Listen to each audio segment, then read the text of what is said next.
the right thing.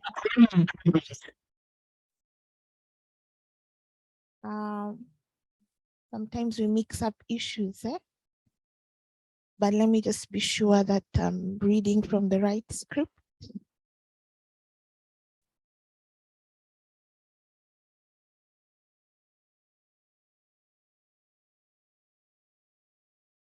Yes, we are going to be having a video presentation from Alexander LaRouche Maltias, and I think I shared it with our colleague.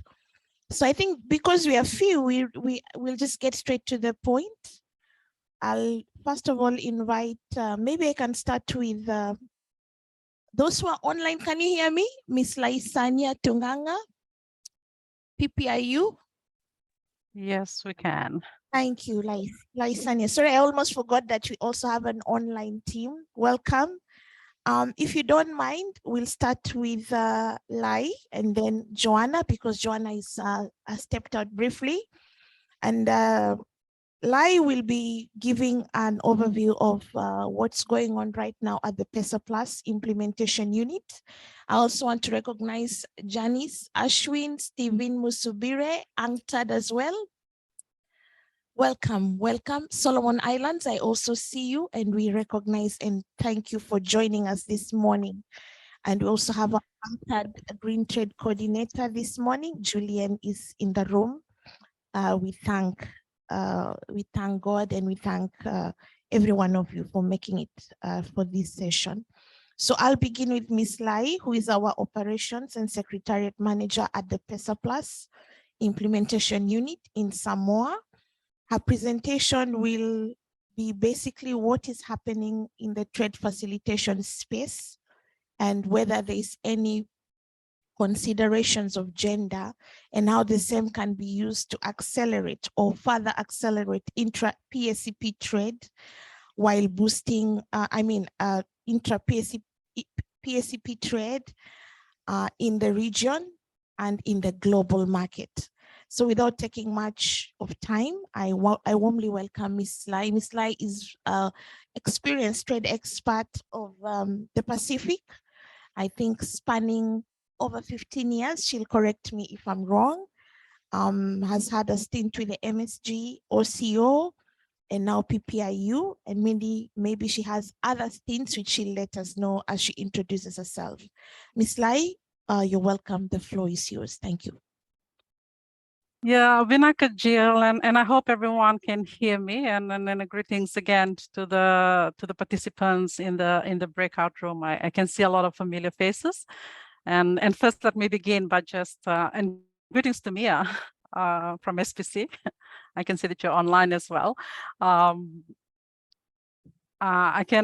me begin by just saying thank you to the MSG and the Pacific Islands Forum Secretariat for giving us this opportunity to talk a little bit about PESA Plus and trade facilitation. I realize that I only have about 10 minutes to speak, so I hope I don't take up too much time. But I think for the benefit of those that are in the room and those that are also online, I think it's important to perhaps just give a little bit of introduction on what PESA Plus is. Seems to be the buzzword at the moment in the trade space. PESA Plus is really is both a trade agreement and a development agreement. So it covers trade in goods and services and investment. But more importantly, it includes a development and economic cooperation program to assist Pacific Island countries to build their capacity to implement the agreement. I think that's something that is a little bit unique about PESA Plus in the region. As many of you know, 9 countries are parties to the agreement currently, and we understand and are very happy that Vanuatu will be joining the PESA Plus party very shortly. And at the PESA Plus implementation unit, and in which where I'm from, our key role is to manage and deliver the work program. Again, in the areas of rules of origin, customs, sanitary and phytosanitary measures, trade measures, trade-in services, investment, and labor mobility. So my colleague, Dr. Alisi, is in the other session talking about labor mobility in PESA Plus. I think it's important to note that I think, as of today, we are just a little short of 1 year in operation here in Apia, Samoa. So we are the new kid on the block, if I might say. And so thank you, Jill, for that introduction, but really we are really at the preliminary stages of implementation. Trade facilitation, as we're talking about it today, is central to the Pacific's competitiveness in the global economy.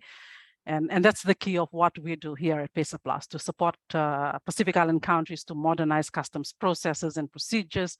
And then in turn, that reduces cost of importing and exporting and increasing opportunities for intra-Pacific island country and interregional trade. What do we do here? Very briefly, again, I'll focus on the work of the implementation unit in the next 2 years to provide capacity building to both the public and the private sector. And I think what is important and to understand is that our intervention is in the whole spectrum of the supply chain. So we're not only just providing support to the public sector and government and to customs and biosecurity agencies, but we are also providing direct assistance to farmers and to suppliers and to businesses. So the example, and like I said, remember that we only have been 1 year in operation. One of the current work that we are currently doing in the SPS and SPS areas is supporting farmers to increase exports with harvesting bins. So the loss and damage of harvested commodities at the farm and during transportation and cleaning and processing is one of the major challenges in many of the countries, and particularly for local produce. So by providing harvesting bins, which we're doing at the moment, done it for Samoa, and it's been rolled out to the rest of the parties, we are working to minimize post-harvest damage and loss. So that's sort of like the level of detail in the work that we do.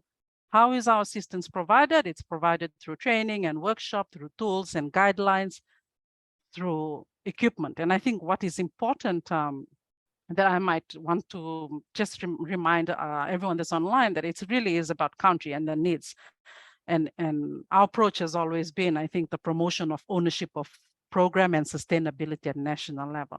PESA Plus implementation unit is just like any other donor-funded project. Will be here for 5 years and then we are gone. Then what? I think those are important conversations that we need to do. Now, let me get back to the topic for today. What I've been asked to speak on is trade facilitation, and trade facilitation is a broad topic to address. And I've been in 1 week of workshop just talking about trade facilitation, but simply put, I think it's about how are we making it easier for business to import and export goods to other Pacific countries and to Australia and New Zealand. It's about improving border procedures and reducing trade costs.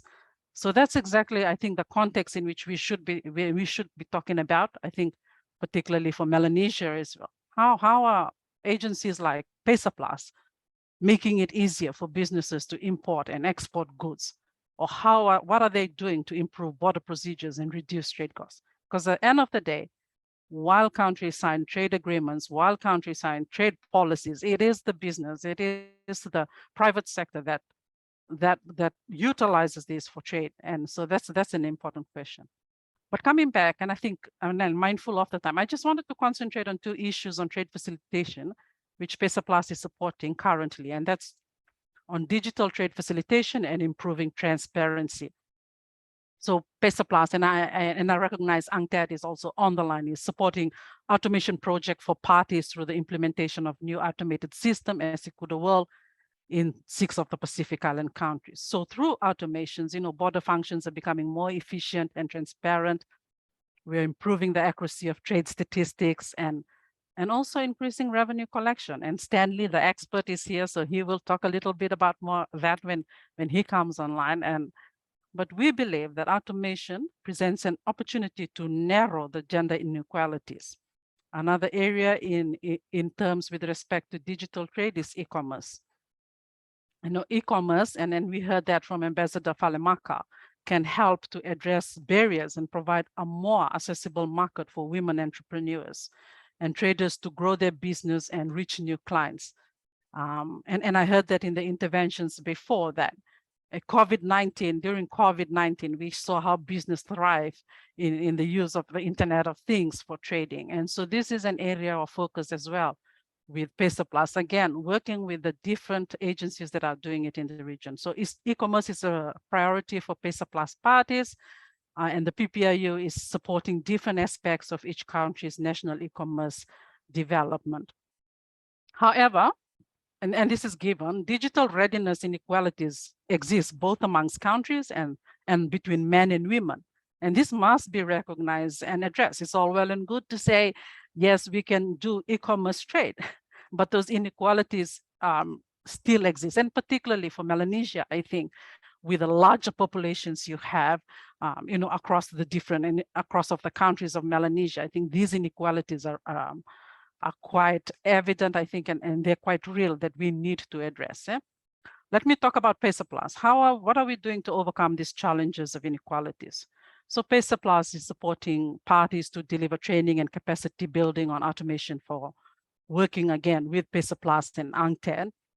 And though these trainings are not specifically focused on women traders, these trainings are meant to help traders understand new customs processes and in turn speed customs clearance through automated systems and simplifications of procedures. A key part of our support is also focused on addressing the barriers to women from engaging in e-commerce, and this will include training and educations for entrepreneurs, especially women in remote communities, which is needed to build their capacity to engage in e-commerce.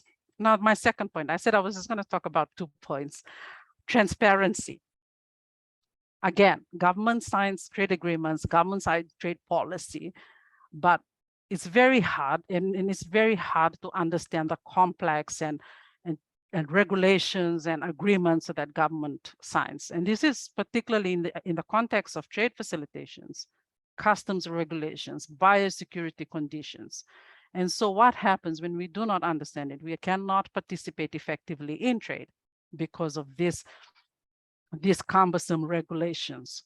The PESA Plus includes several. I think there's a lot of transparency related commitments and just really targeted at streamlining and simplifying customs regulations and biosecurity conditions. That's one aspect. And then one aspect is making sure that information is given to the people who will use these regulations. So sometimes government, because we're just telling stories here, sometimes governments, again, sign regulations and trade regulations, making it easier, but this information is not disseminated. So what are we doing at PESA Plus to improve access to information? So with the support, again, of UNCTAD, we are undertaking updates of national information portals so countries can access this information. I'm not sure if some of you are aware, but all of the PESA Plus parties have a national information portal where you can easily access information on export, on business. And these are being updated so that on one click of a button, you have access of information across all of your trading partners. The second one, and this is an interesting one for us, is that in our assessment, what we are doing now, we are currently publishing PESA Plus information and materials in indigenous language for better understanding, particularly for small and medium enterprises, which women make a large component of. Language barriers can hinder our ability to access information and trade. That is given.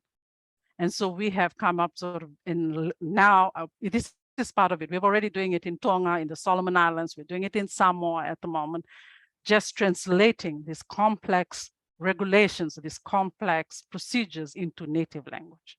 Yeah, now because you are in Vanuatu and we're here in Apia, and particularly in Melanesia, where Pidgin and Bislama, so by every day, even when English is the main language, by you may speak Bislama no more, of trade and everything else. So this is what we're doing. And we believe that by doing this, we can overcome not only the language barriers, but provide a little bit more access of information to traders, to women businesses. Okay, specifically now, and I'm almost done, specifically now on what we are doing in the gender space. While the trade agreement itself is silent on gender equality and social inclusion, the PESA Plus implementation arrangement for development and economic cooperation includes the need for capacity building to implement a trade and gender development policy.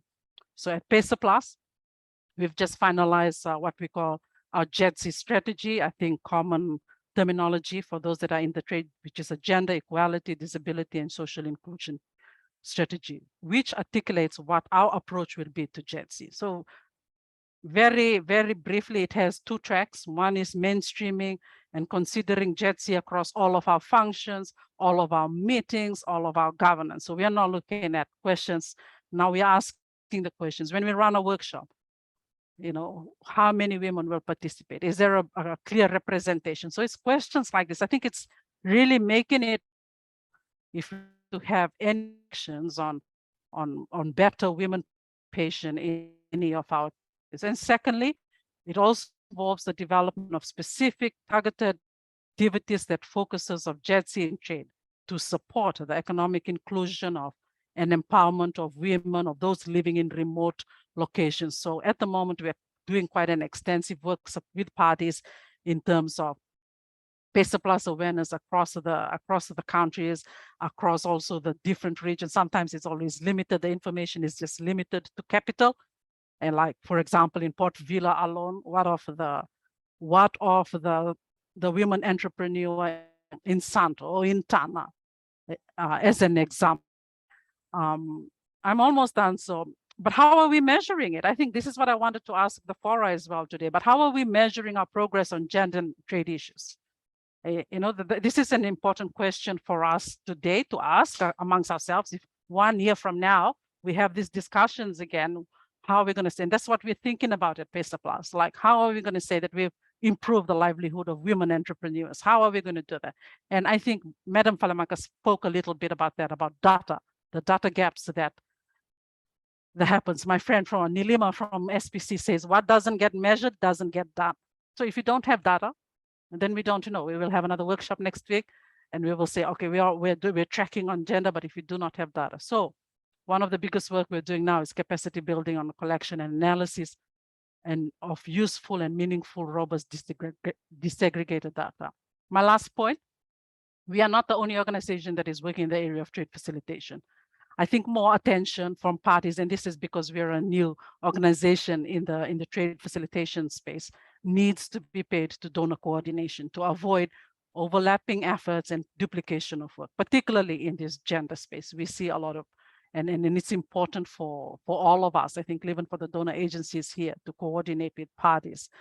Implementing a gender-sensitive approach requires a certain organizational structure and resources. We are realizing that. We are committing funding into JETSI and gender-related work, because it's not just about policies, it's now about targeted approach to women and women entrepreneurs. So as I said, if you want to make this work, even for Melanesia, it will require a certain organizational structure and resources. The PPIU remains committed to ensure that JETSI is considered through all our activities, operational functions, and governance structures, and that specific activities designed to redress these inequalities and remove barriers. And I think for all of us, and as we continue to say, mainstreaming gender in trade-related capacity building program should be our priority to ensure that women can fully benefit from the agreements such as PESA Plus. I thank you for your time.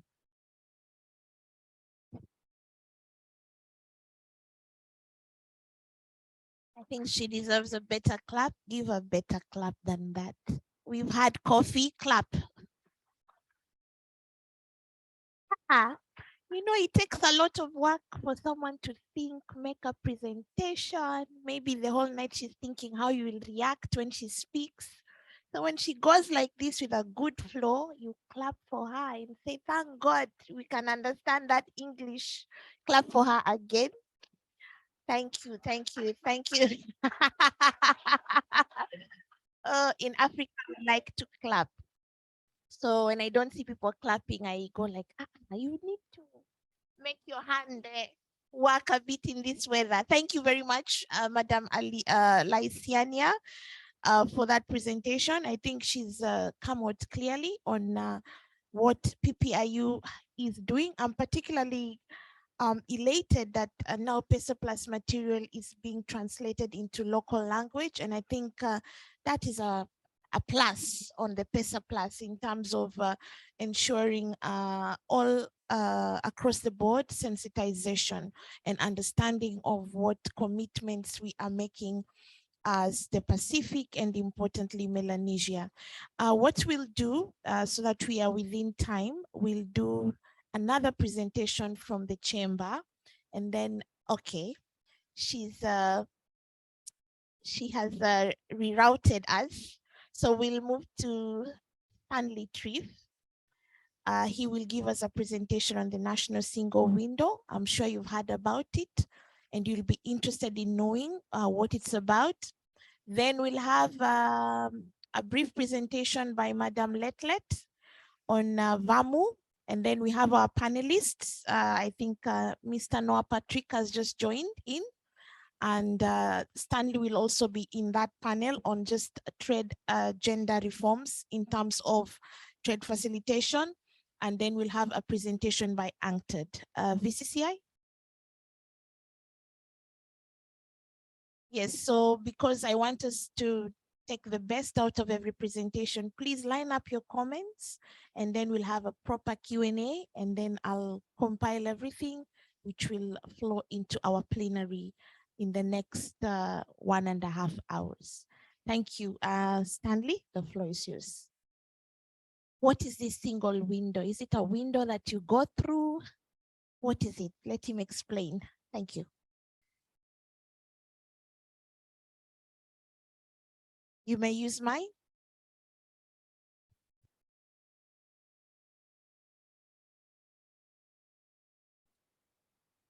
Thank you, Jill, and I thank the MSG and Pacific Island Forum for this opportunity for us to give a little insight into what the Vanuatu electronic single window system is.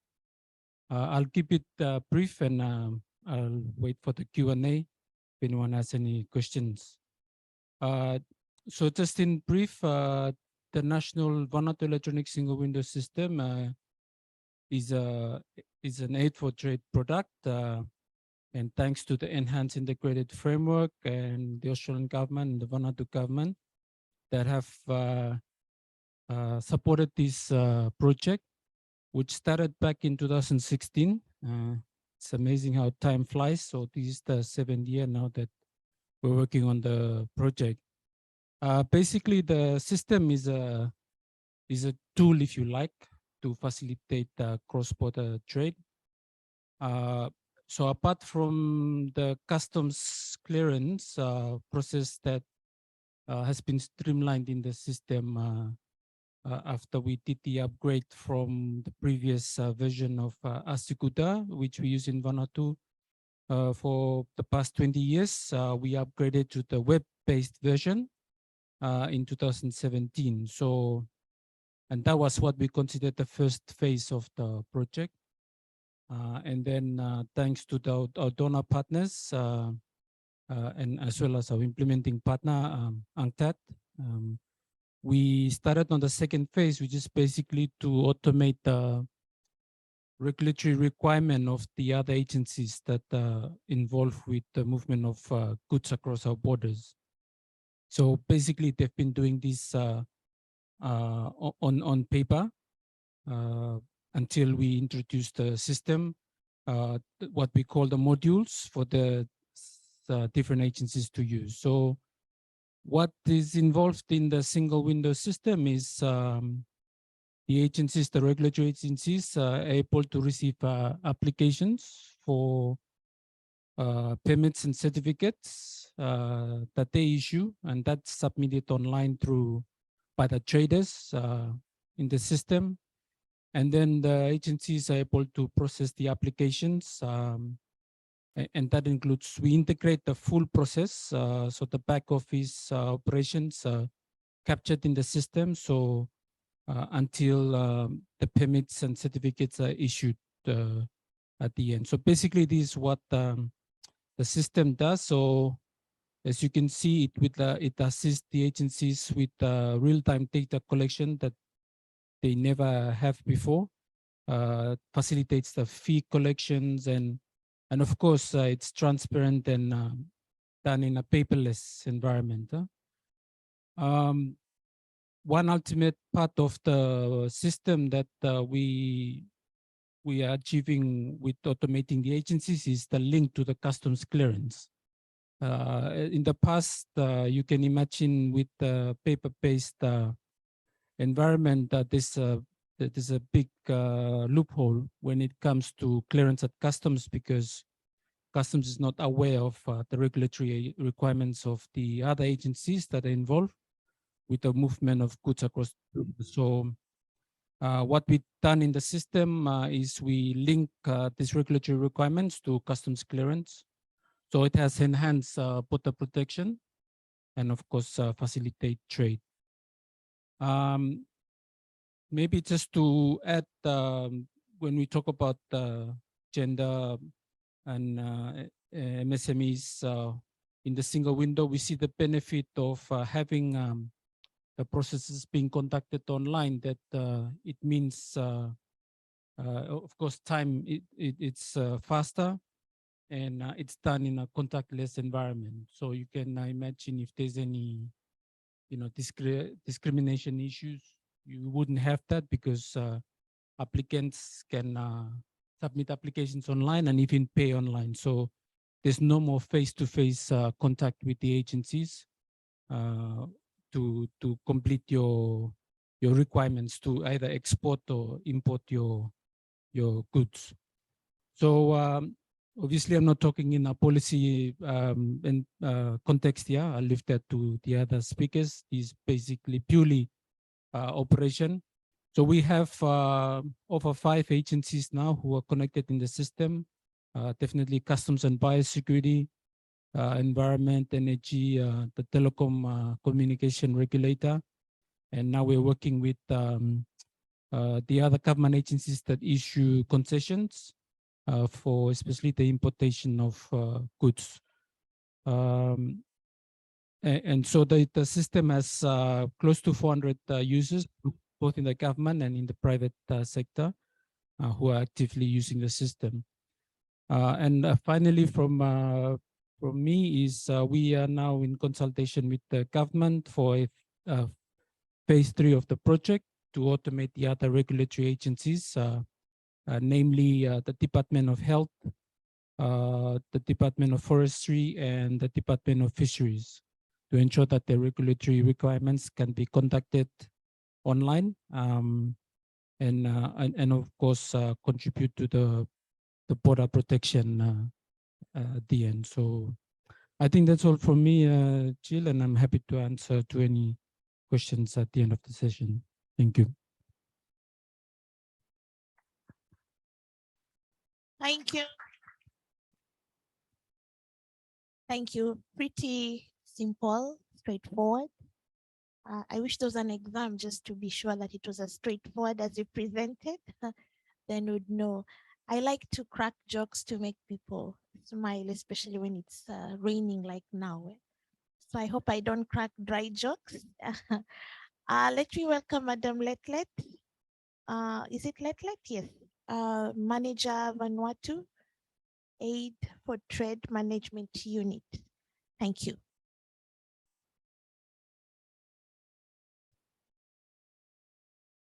Okay, thank you very much, Ms. Jill. First of all, I wish to take this time to thank the Melanesian Spearhead Group and the team, Pacific Island Forum State, and the EU for the first ever joint hybrid symposium on this important topic, trade and gender. Thank you very much for these opportunities that you've given us to be able to share our thoughts based on the various sectors we represented today. And I believe that would positively contribute to this overall dialogue. Yes, I think I'm supposed to be on the other panelists, but thank you very much, Jill, that you brought me to this Aid for Trade initiative sessions. I'm happy with that, and hope what I've prepared will also capture the both of the panelists, that this panelist and the other one. Okay, as we all know that COVID-19, the pandemic has caused severe human and economic losses, and of course widening these inequalities. Economic activities was not that very pleasing to most of us, as the global trade fell with certain percentage. The international trade investment were also affected. And of course, the global supply chains that put pressures and were under stress. So, and of course, many of our key sectors in the economy were severely affected. And for the case of Vanuatu, I think as we've obviously we've seen the tourism sector that's really affected. So for Vanuatu, we encountered the loss just like many other countries, varying degrees depending on the exposure to the sectors impacted by crisis. However, despite the backdrops and the level of government support and of course aids that we received was commendable. At the national level, aid received was a great help that be able to flatten the fluctuations expected during the crisis. So in terms of the Ministry of Trade, we've realized the rapid increase in the Aid for Trade project since the Vanuatu's first time recipient of the Aid for Trade initiatives in a few years back. So just to be more specific on this, we've started a project of worth 50 million Vatu since 2012. And currently we are now managing an average of about 300 million of Vatu in support to the trade activities. So we are really thankful for that. Official development assistance through the government, providing a stable and predictable assistance to crucial sectors and activities.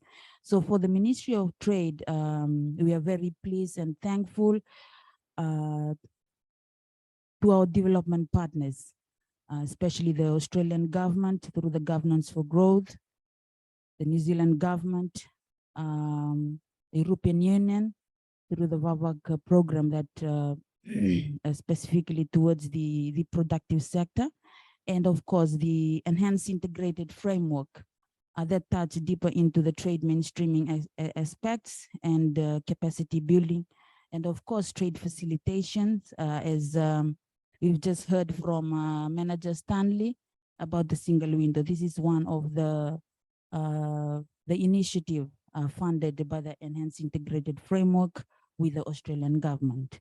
So we are very thankful that all these development partners who were willing to help us to assist Vanuatu in assisting the trade facilitation for the country. Just want to go a bit further into the like the focus of this dialogue in terms of women economic empowerment. I think it's still a major concern in Vanuatu, and this has been emphasized in the trade policy framework 2019 to 2025 with an objectives that greater economic participation by women can provide a substantial boost to Vanuatu's GDP, either if more women join the workforce as a formal wage workers or as an entrepreneur. So from the perspectives of the trade policy framework, we believe economic empowerment will power the growth of the export sectors. And already women constitute almost half the formal sector workforce in the tourism sector. That's one of the highlights, I think, in this dialogue. And with this, as part of the Aid for Trade initiatives, one of the great support towards the construction of the seafront, I think as most of us we are already aware, that was funded by the New Zealand government and the enhanced integrated framework to support our handicraft market vendors. And we are happy that more than 90% of these market vendors are women. Huh? So last but not the least, Vanuatu has just launched the first ever e-commerce strategy for the country. So a roadmap, a business pathway for most of our MSMEs, and of course, women and entrepreneurs to combat the impact of COVID-19 crisis. Again, thank you very much for your time and listening. Thank you, Jill.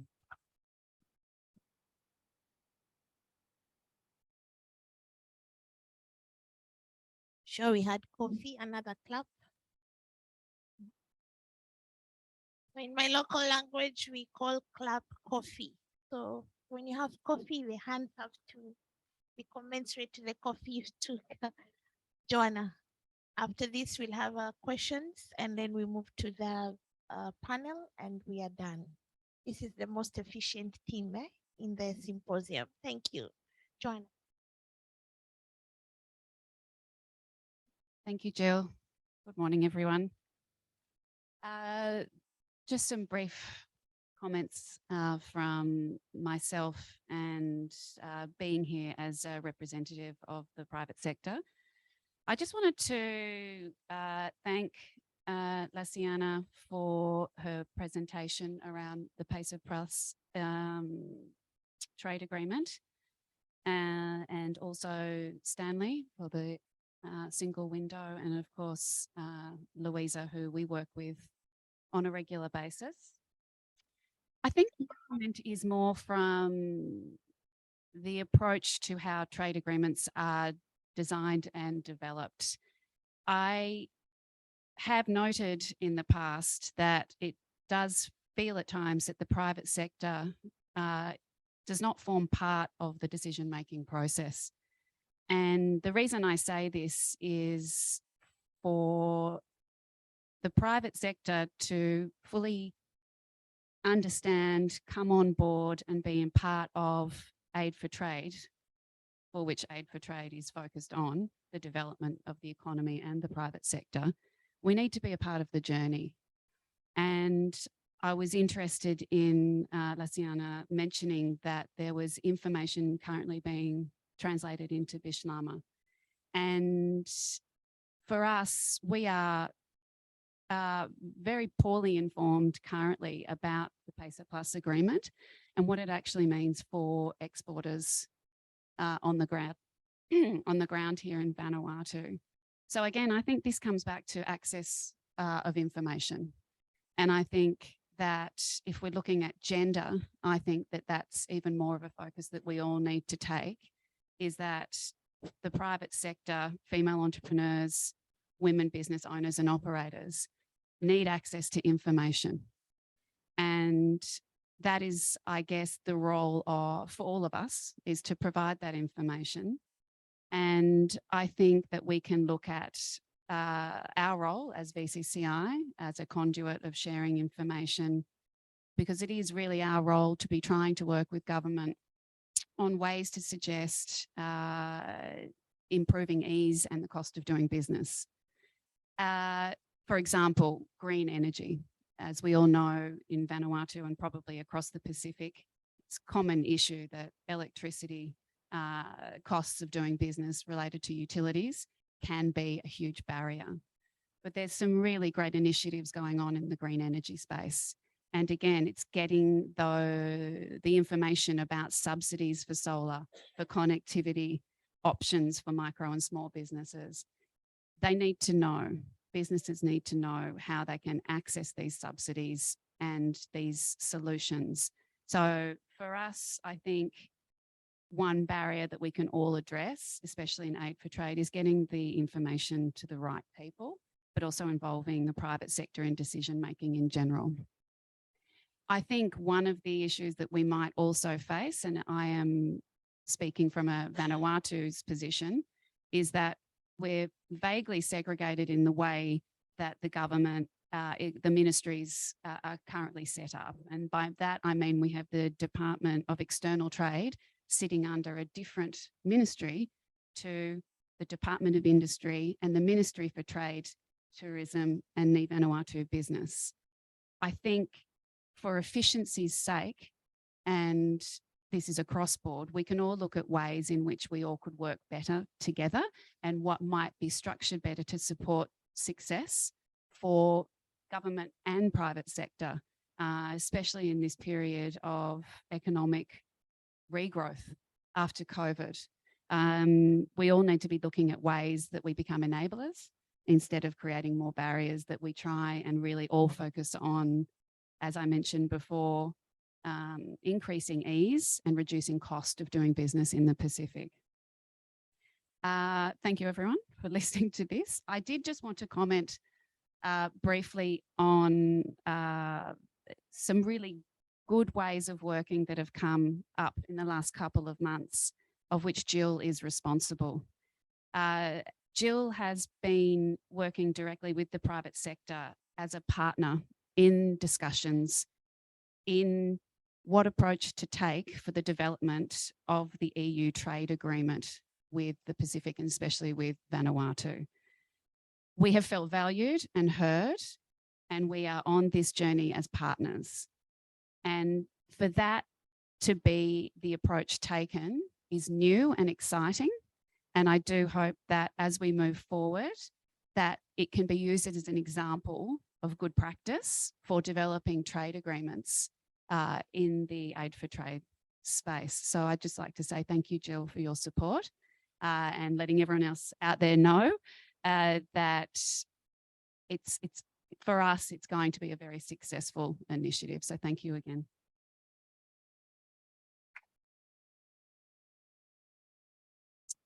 Thank you. I'm not very good with moderating questions. I've seen my DDG at the back. I feel like throwing the mic or handing it to him to take the question and answer sessions. I will write them down so we are sharing the work, and then we'll quickly move to the last panel of the day. Any questions? Reactions? We're all good, Betty.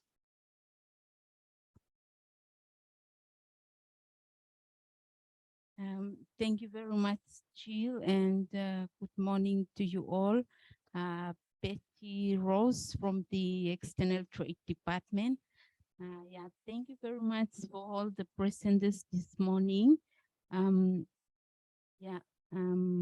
just had maybe some addition and also a question with regards to the presentation that was made. Firstly, to just comment on this trade facilitation, just some addition. As we all know, we all work together, following always the infrastructure that was in place by the government. So with respect to this trade facilitation, we had this trade, just sharing some experience, as I know some colleagues from other Pacific, MS3 countries might also connect.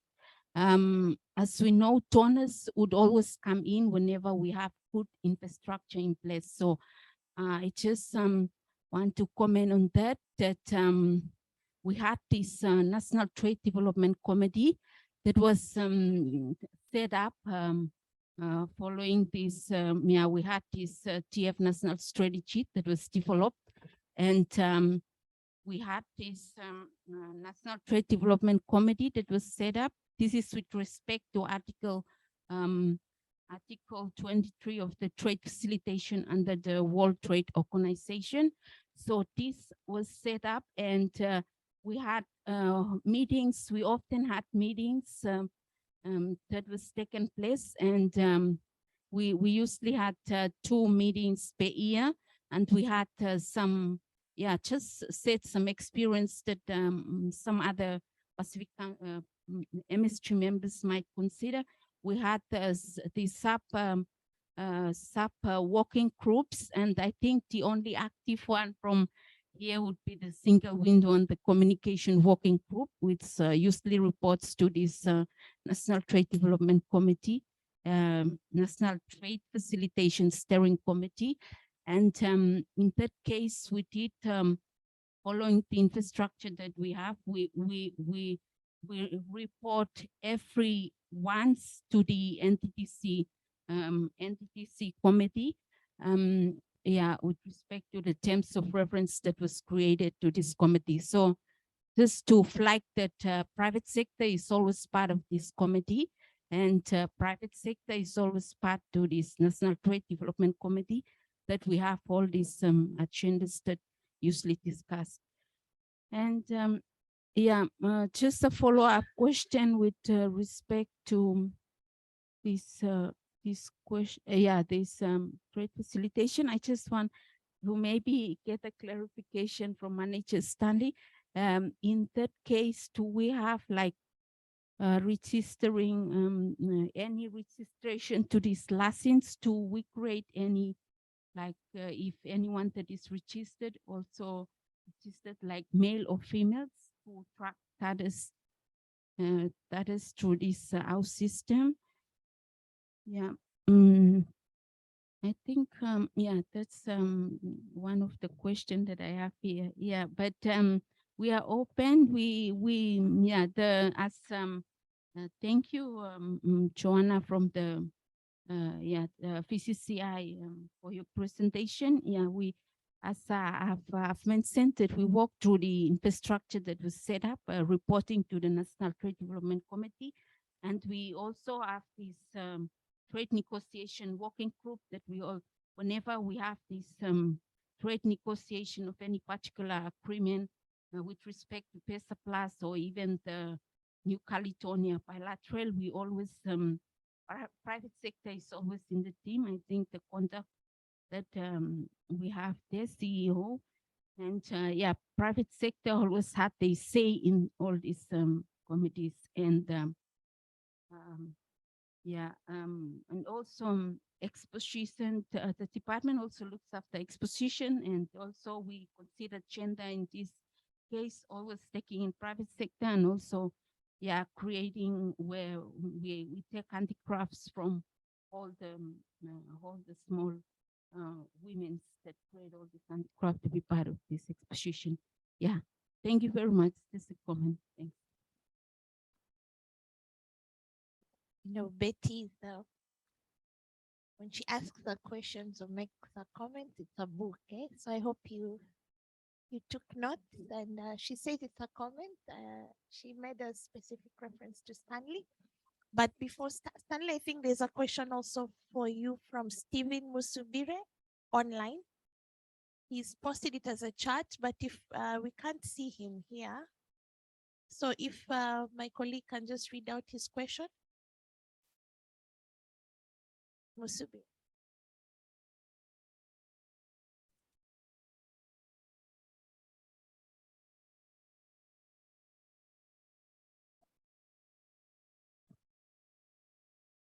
Says, thanks, Stanley. What are the challenges in implementation of the single window? Challenges, lessons, are countries complying in enabling trade in the sub-region?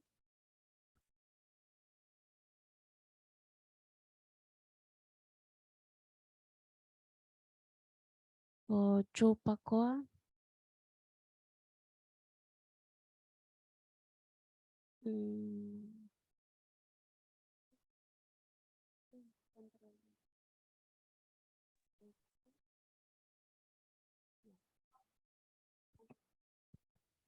Okay. Chair, let me have hands up first before me. Can you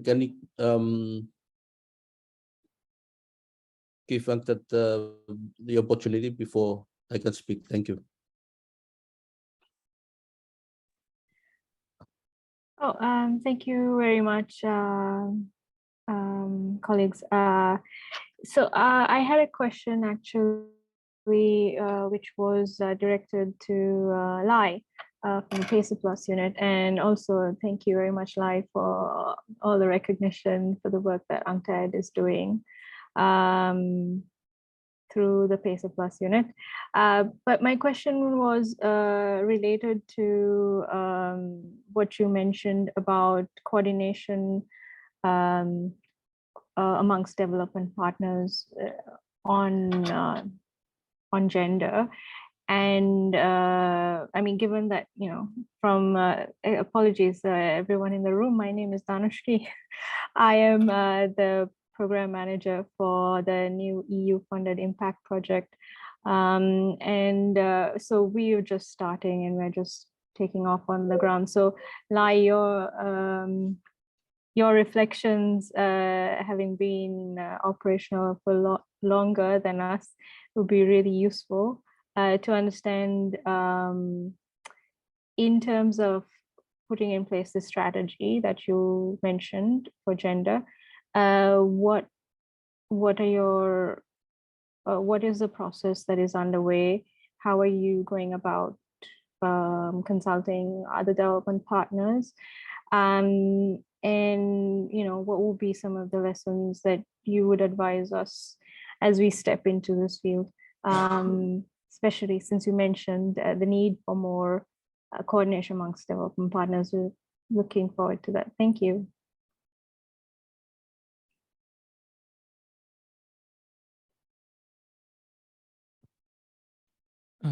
Thank you, Jill.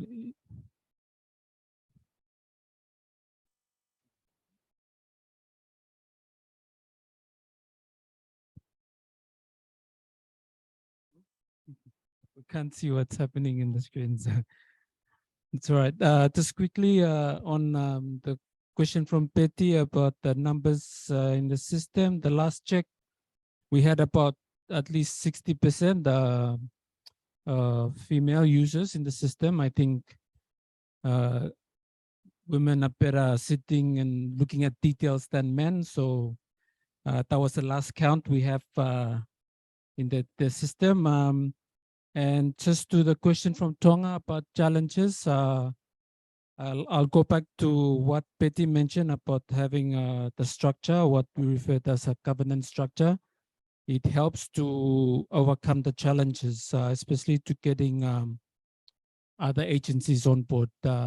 It's funny, you might think we all work for the same government and the same purpose, but sometimes to get everyone in the room to talk can be a challenge. So thanks to our governance structure, it helps to bring the agencies and the other stakeholders in the same room to talk.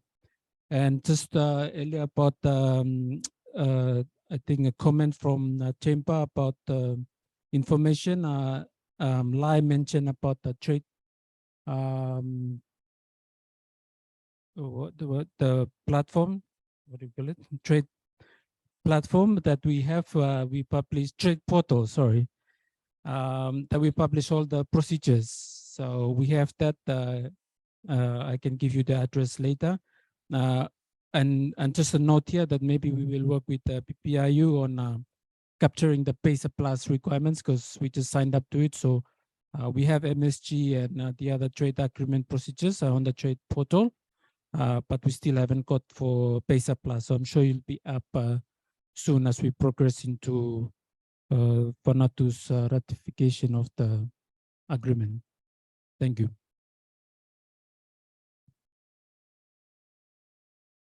Thank you, Betty, Stephen, and Danushki joining online. I'm sorry, colleagues. My apologies, colleagues. We cannot see the screen. So as moderator, I'm at the mercy of the crew who is providing our audiovisual this morning. So pardon us for that technical hitch. They are telling us they are going to sort it out. Any other questions before we move to the panel? Yes, VCCI. Thank you, Jill.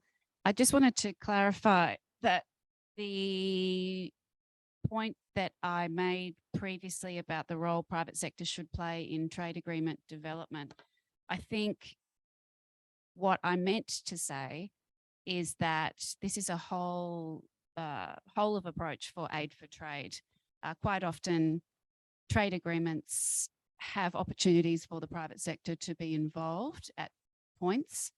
I guess what I was trying to say is that when it comes to aid for trade, we are looking at reducing barriers as far as I'm concerned. I think that donors should be focusing on reducing barriers to support trade agreements' success.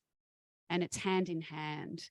The role that private sector can play, let's say in a trade agreement, for example, let's say the NewCal trade agreement current between Vanuatu and NewCal, the role that private sector has played has been in the negotiation of the types of goods being able to be imported and exported, but not the terms of the trade agreement itself, government to government.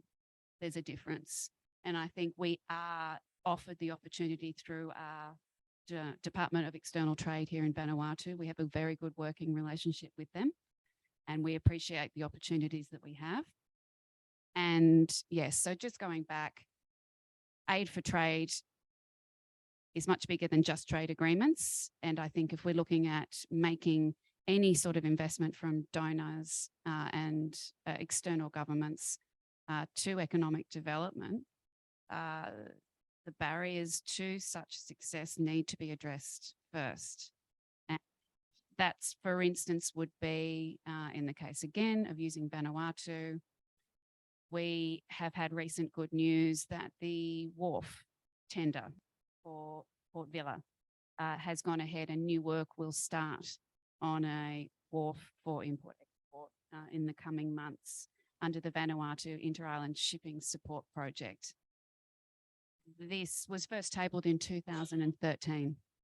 So it wasn't yesterday, but we're here now, and we're going to start seeing success in that area. And that is exactly the type of project that we need to reduce barriers, which is a big one in Vanuatu, which is inter-island shipping and importing and exporting of goods through the domestic terminals. So again, a great example of moving forward in 2022. Thank you. Thank you, VCCI. We appreciate working together with the private sector.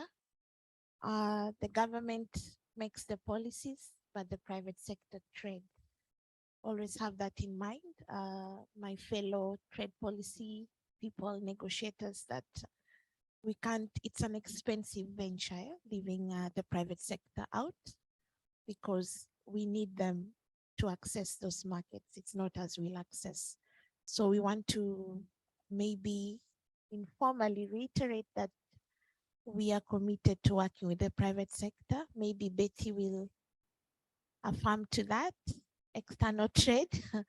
And we look forward to engaging with them more and providing a lot of clarity on issues, PESA Plus, EPA, MSGTA, PICTA, and many others that will come in future. Thank you once again. Any questions before we? Jill, afternoon, sorry. Thank you. No, I think Director Joy hands is up. All right, Noah, thank you. I can't see my screen, so I'm at the mercy of the crew. So Director Joe, kindly make your intervention. Thank you, Jill. And I also want to thank all the presenters, Tulai and Stanley, Luisa and Joanna, for the presentations. I think let me, in terms of trade facilitation and also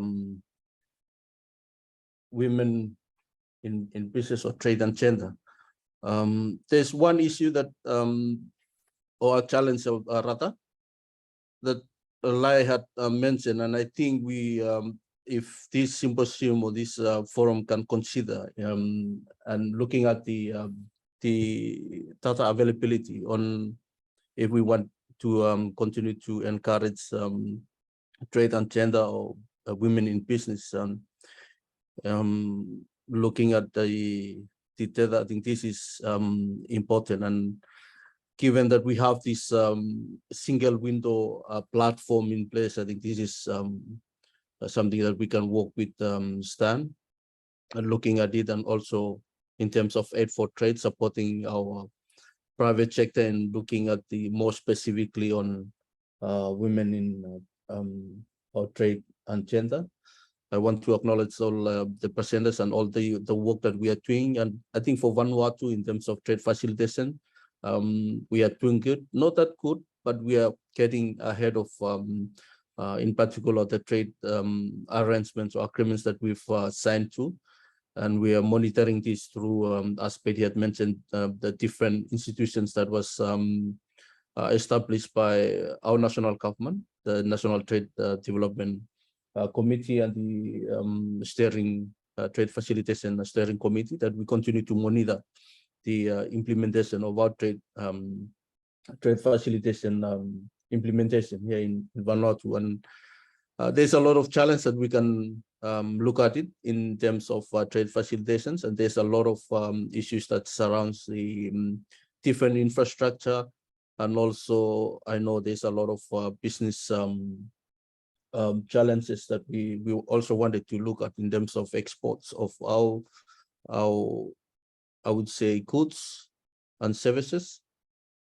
And yes, we are working with our private sector.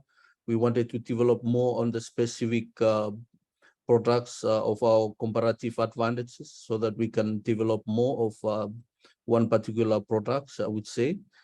Not only looking at the customs, but also the SPS biosecurity issues, which is one of our big challenges, I would say.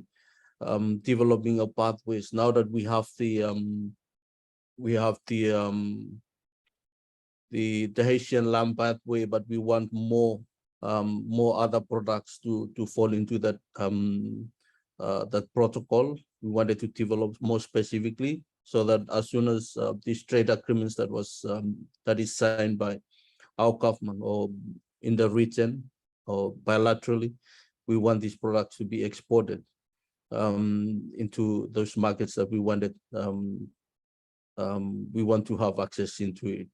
And so these challenges are still exist, and it will only we have to collaborate like with the private sector, and also our partners, our development partners, and also our regional organizations, to identify all these challenges, so that we can address them together to support not only Vanuatu but also the region.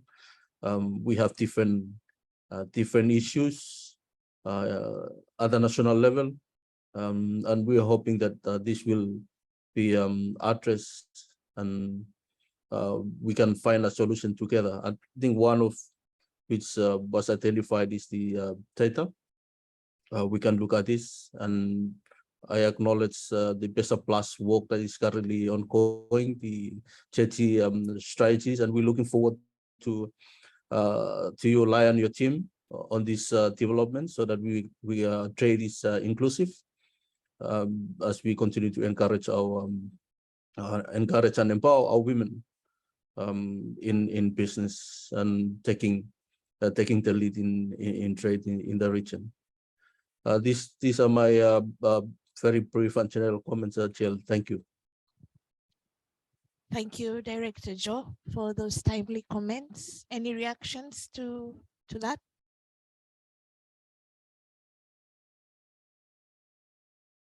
All right, silence means consent. So we move to the panel this morning.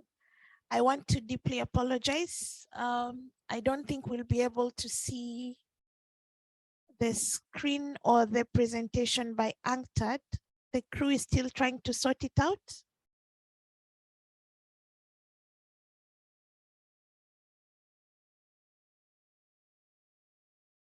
Hold on, colleagues.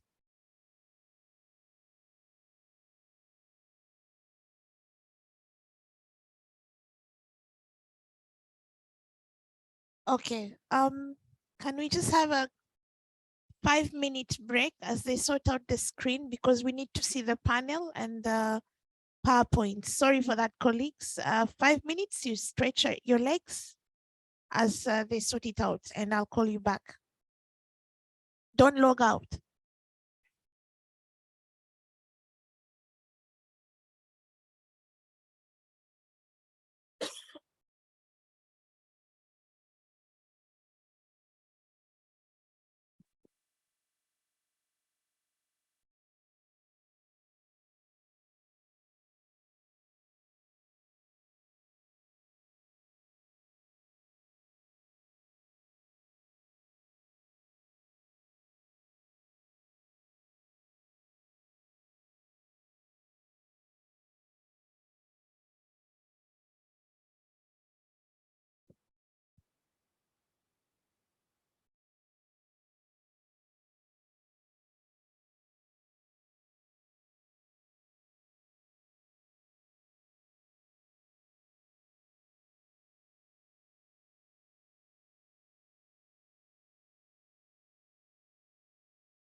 Are we ready?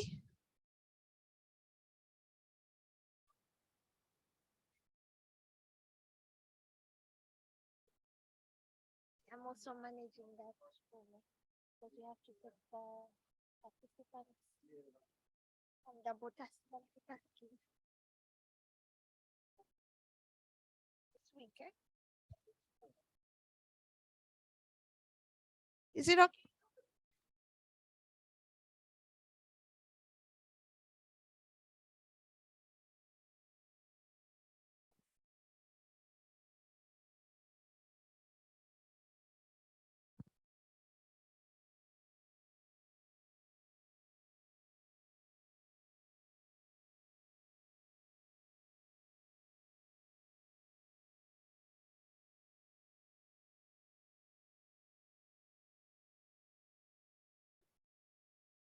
Is it there?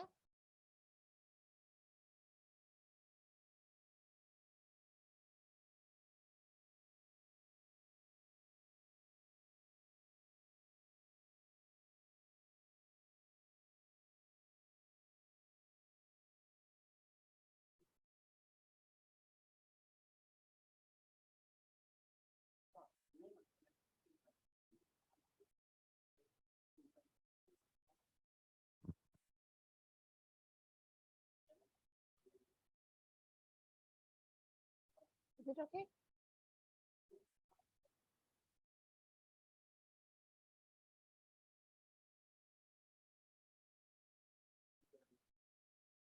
All right, colleagues, thank you.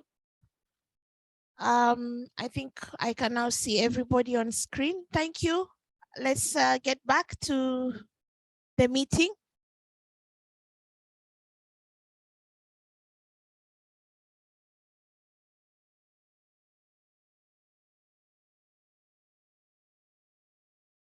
Yes, you can face the screen.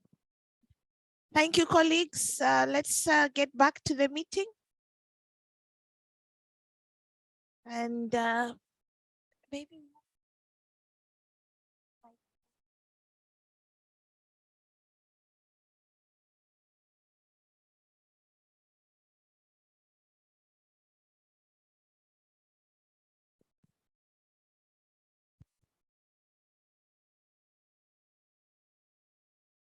All right, thank you, colleagues. Can you hear us, those who are joining online? Yes, Jill, we can hear you, but we cannot see any pictures from you guys there. Oh.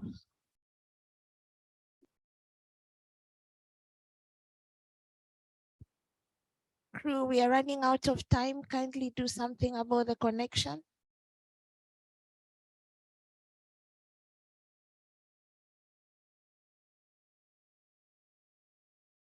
All right, we can see the screen. Can you see us?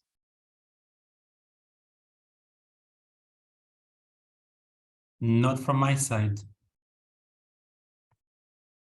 There's a corner picture and a lot of chairs. Jill, we can see you. All right, At least thank I you. can see you. Let's proceed. Thank you for that. Sorry, colleagues, for that technicality. It was beyond us. So we are moving on now to the panel. And like I said, we are now going to be looking at trade facilitation, but importantly, gender reforms. The panel is Mr. Stanley Triff, Mr. Alexandra Mateos Angtad. He has a pre-recorded statement. And then we have Mr. Noah Patrick Kubak, Pacific Islands Forum Secretariat Program Advisor for the Trade Program. I would just request maybe if Stanley could take the front seat for the panel, and then the rest of us are virtual. So if you're on the panel, just maybe switch on your video if you can, for the benefit of everyone to see you. And then we begin. Are we okay from the crew?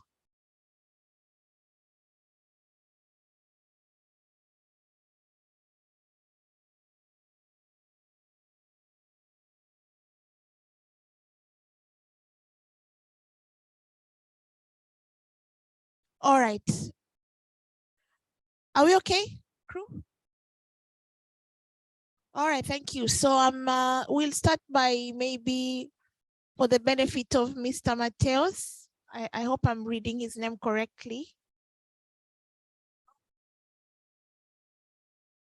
Mr. Alexander LaRouche Maltese Angtad will play his video. He has a video presentation. And then we'll move to Mr. Noah Patrick Kubak, PIFS. And then with our last presenter would be Mr. Stanley Triff, our coordinator, National Single Window System, Vanuatu. And then we move to the Q&A session. This is a very short panel. So I think will be the first breakout to finish with the session this afternoon or this morning. Requesting the crew to please play the video from UNCTAD, Geneva.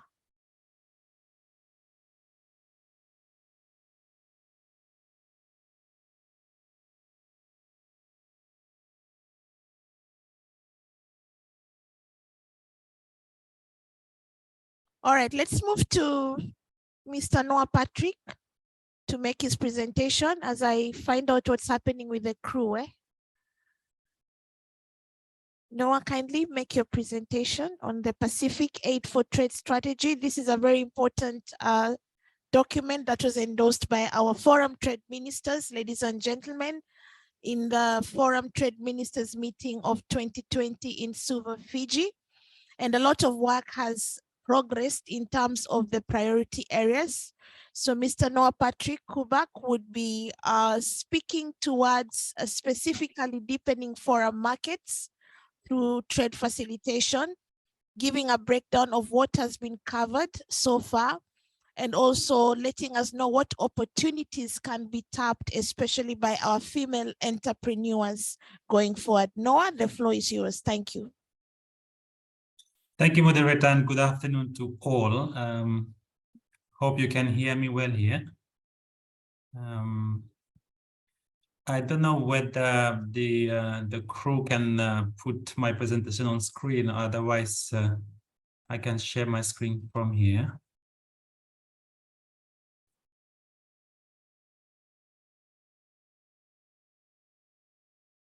Thank you very much for giving me.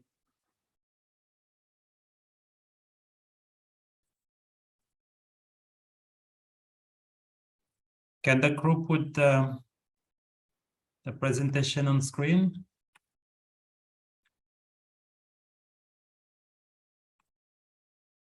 All right, well, while we are waiting for the crew to... Sorry, you may just have to present from your screen, eh? Okay, because I wanted to maybe share the screen so that it allows colleagues to follow my presentation. Yes, but I think the crew is still sorting out them. Okay, no worries. Since the time is running out, just very quickly, I think what is important for us to consider is, first of all, I think thank you for organizing this meeting and inviting us as Secretariat. I think the SG has participated in the opening sessions this morning, as well as Ambassador in Geneva. So I don't think I'm going to take much of your time, and I don't want to stand between lunch and these discussions. But just very quickly, in terms of the work that the forum is doing, one is that to look at regional trade and multilateral trade agreements, so that we help our countries in preparing themselves to negotiate a regional trade, but also multilateral and bilateral trade agreements. I think it has been in the system for quite some time since the establishment of this organization. I think back then it was the Secretariat of Economic Cooperation. And trade is in the core of all work that the Secretariat has been doing. So that's one. In terms of multilateral WTO trade agreements, I think Ambassador has actually spoken to it this morning in terms of now moving this agenda on trade and gender. I think that's very important to get all of you involved, and in particular the private sector entrepreneurs, women entrepreneurs, that you can make your voice known when it comes to national consultations or discussions on how we take those issues up to the World Trade Organizations. And then the other one is to do with Aid for Trade strategy. I think that's very important because Aid for Trade is important to help us implementing our national trade policies. I mean, because countries will develop the trade policy frameworks, but then it comes to implementations. That's where we will need the involvement of all stakeholders, and in particular, our private sector colleagues. And the third point that I wanted to highlight is that the current implementations of that regional strategy. We have a number of regional initiatives. I think I'll touch on the trade facilitation strategy that the Secretariat, in partnership with World Bank, is currently developing, and hopefully by end of this year we'll have an endorsement by foreign trade officials to take it to trade ministers meeting. And the other point that I wanted to highlight as well is the partnership that we have with different partners. I think there is a number of partners that we are working with them in implementing those regional initiatives. I think that's very important. We don't have money to implement, but how can we build that partnership is where they can come in to help us implementing all these initiatives. So very quickly, we have regional trade agreements that we alluded to, for instance, Pacific Island countries trade agreements, which is now under review. I mean, we've reviewed already, but what we need to do is to look at the implementation plan. So how can we work with members in identify what are the most important priority areas in terms of short, medium, and long term to implement that particular Pacific Island countries trade agreements. The other one is on the WTO outcomes. And as I said earlier, there are issues that came out from the recent ministerial conference on trade and gender and MSMEs, for instance. I think that's a very important discussions that we're going to have going towards implementations, but also the follow-ups and then future negotiations, for instance. And also PACER Plus agreement. I think what the Secretary is doing is that it is partnering with the PACER Plus implementation unit, and good to see Lai presenting just before, and the perspective that PACER Plus comes and how they've addressed the issue of gender and in particular women in business. So I think our colleagues, Jill has already alluded to, this Pacific Advanced Strategy has been endorsed by foreign trade ministers in February 2020, and there are 4 main component areas there. For instance, services, electronic commerce, connectivity that links as well to labor mobility, and deepening foreign market with Pacific quality infrastructure, trade facilitation initiatives, cover, for instance, and other areas that will come. So what we are doing now as a Secretariat is helping countries in developing their policies, but also training capacities, building on, for instance, quality infrastructure, the e-commerce strategy, for instance, regional cover development strategy, as well as a labor mobility work that we are doing. And that's where women in business will come into as well, on how from they work in Australia and New Zealand, coming back home, how they can start their business. There's a comprehensive review that we are finalizing, so to take it to our senior trade officials in late this year. And then also this regional trade facilitation strategy and the Spirit project, which Jill is a product of it, and Stephen, who is actually representing the sub-regions of Polynesia. And I'm very happy to see some colleagues from Polynesia connecting in this breakout session, for instance. And Spirit is very specific to strengthening Pacific intra-regional and international trade. And the work is on how to consult with all of you stakeholders to get all your input into the national commitment in terms of whether Vanuatu or Solomons and Tonga or Tuvalu acceding or even implementing the economic partnership agreement with the European Union. And that's a very important point. I think I took note of the comments from the Vanuatu Chamber of Commerce about how we involve them right from the beginning. And that's very important, to involve the private sector right from the beginning of the chain of discussions and negotiations, so that when it comes to implementation, it will be you as private sector to implement that, because you trade, we don't trade. We help you develop policies, but then we have to consult you. On technical assistance, as I said, the Spirit project is a technical assistance and capacity building program and project that is now rolling out from Micronesia subregions to Polynesia subregions and to Melanesia subregions. And that's why we have Stephen in Polynesia as well as Jill in Micronesia, in Melanesia. Micronesia, which has completed the recruitment. So colleagues from Papua New Guinea will be going to support our sub-regions of Micronesia. WTO trainings in Geneva, I think some of us in this session have attended a lot of WTO trainings in terms of strengthening our capacity on specific areas and in particular negotiations. And that's something that we will continue to have. I think as we speak, one or two customs officials is now under attachment with the Pacific Island Forum office in Geneva. And this is something that is helping all our countries. I think recently, back in June, we had one of our senior trade officials from Solomon Islands. So she went back again to the Department of External Trade of Solomon. So that's a very important area that we will continue to train our officials. For instance, PQI, in terms of project infrastructure trainings on standardizations, metrology and testing will be coming.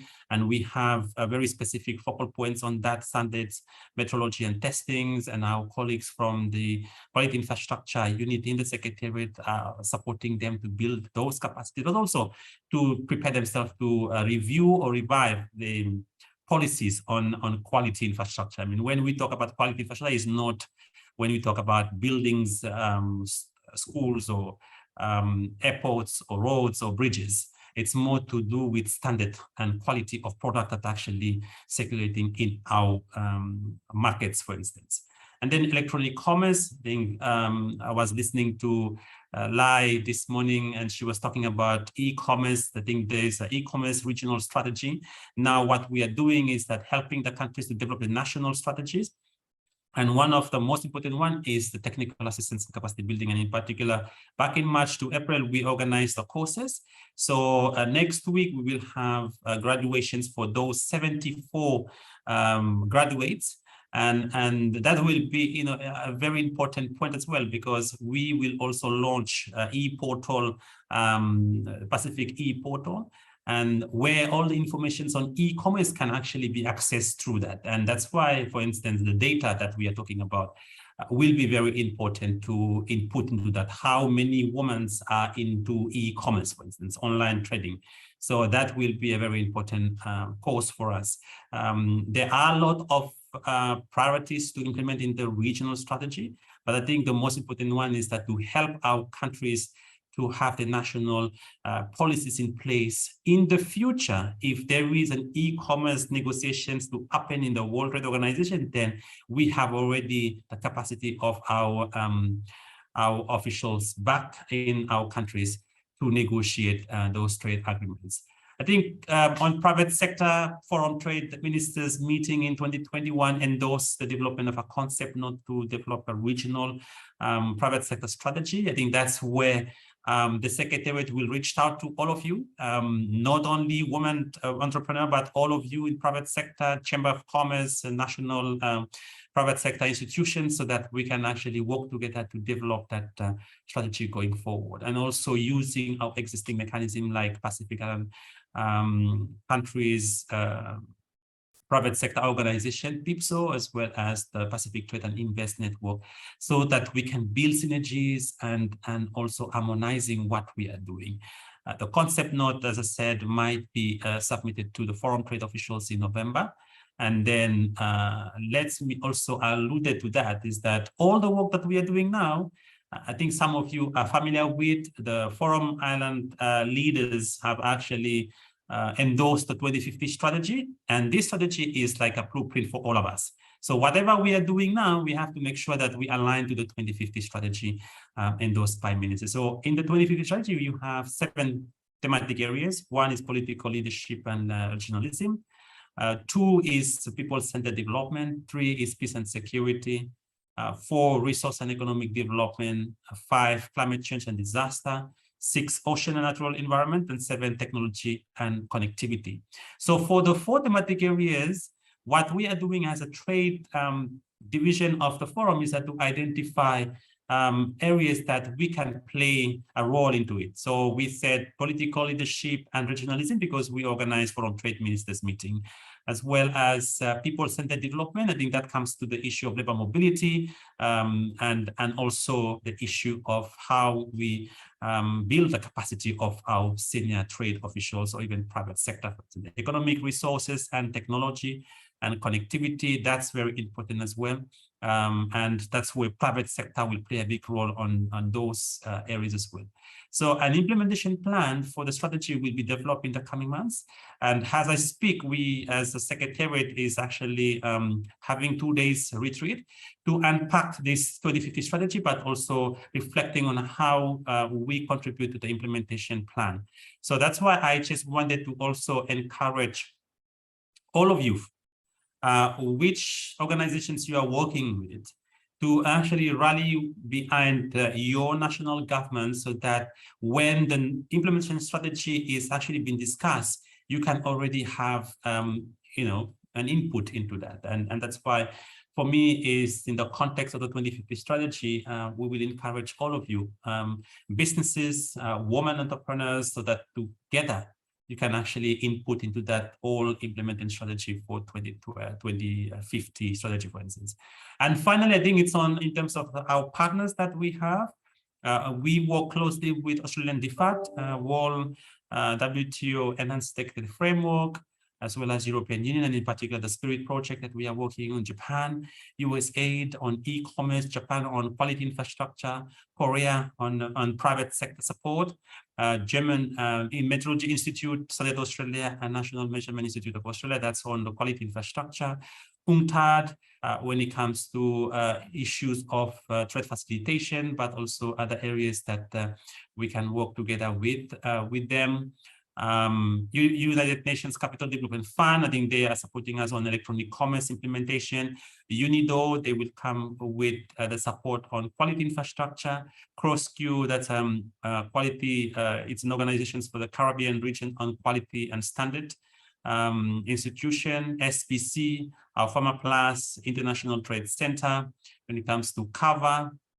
And then we have also PESA Plus Mission Unit in APIA. So I think that's basically what we are doing. But I mean, for me, in short, just to ensure that you coordinate yourself properly in terms of the private sector, how women in business will be very important, collecting the data, so that at least, as I said, link it to the 2050 strategy. You can input into that, how the private sector will have a say in the implementations of the 2050 strategy, and in particular, women in business. So with that, I'll stop there, Jill, and thank you. Thank you, Noah, and colleagues for that presentation. And Noah was touching on the Pacific Aid for Trade strategy. Can we change the screen kindly? Noah was giving a presentation on the Pacific Aid for Trade strategy. And I'm sure all the details have been covered.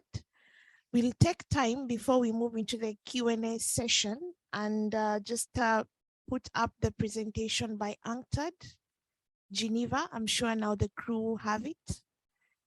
I'll get the name of the presenter. English is my second language. Mr. Alexander LaRouche Maltais, UNCTAD Geneva, Economic Policy Affairs Officer. We request his presentation to be put up for all of us to listen. Because of the tyranny of time zones, he could not stay up. So we'll just play it. Kindly play it.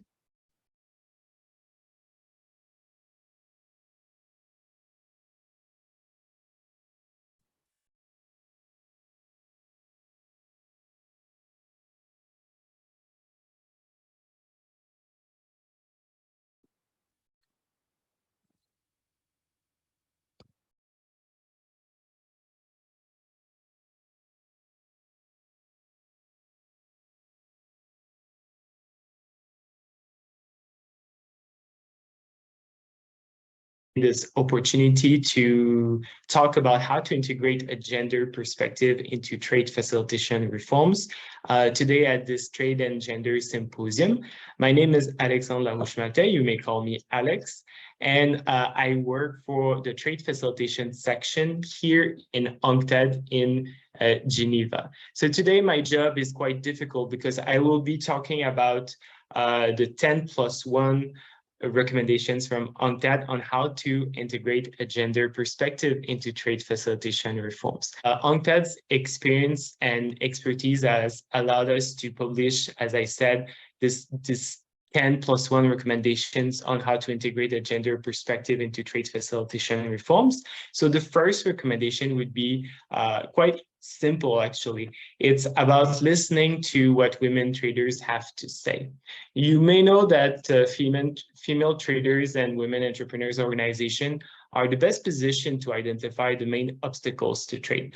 But some traders may not be aware of the existence of what we call the National Trade Facilitation Committee, or may not feel that it's an appropriate forum to voice their concerns. So what can we do about that?